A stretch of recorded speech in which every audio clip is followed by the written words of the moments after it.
it's Friday, and I'm driving to pick up a couple kids. They've been babysitting today, and we're all excited about that. I thought I'd do a little update here on our Noticing God blog.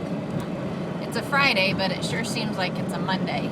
You ever have one of those days where you just wake up and you're cranky from the moment you open your eyes, and you know that if you could, you should just go right back to bed?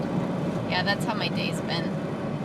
Better slow down or I'm going to get pulled over here, and that would add to the day. Anyway, that's been my day today. And as I was reflecting on needing to make a new video and post for the Noticing God blog, I thought of all the days when I'm particularly cranky, when everything seems to be particularly bad, that I need to make a video. But then I started thinking too, if you look at the Bible, in particular the Old Testament, and you think about a lot of what's there, there's an awful lot of laments and crying out to God of, this stinks, God, and where are you in this? And so I figure if the Bible can do it, then we can do it too. So this might seem a little strange, but I don't want this to turn into a complaining session. But on the other hand, I do want you to feel like we can notice God in our laments. We can admit that life isn't the way that we'd always like it to be. And yet God is still there in our midst. As I think about my laments today, some are rather big and some are rather small. A popular hashtag hitting Twitter these days is first world problems. Those problems that we complain about here in our first world that's developed and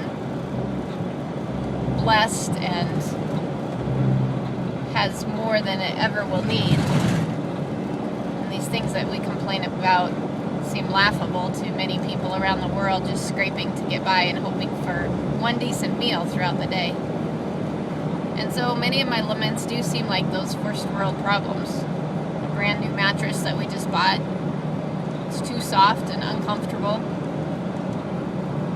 Challenges as I think about my future and what it holds, and am I too old for what I'm sensing God's calling me to do?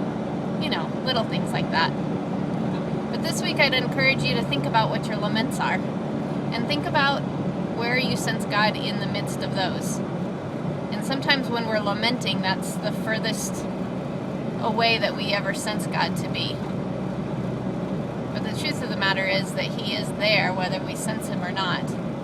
And He welcomes our laments.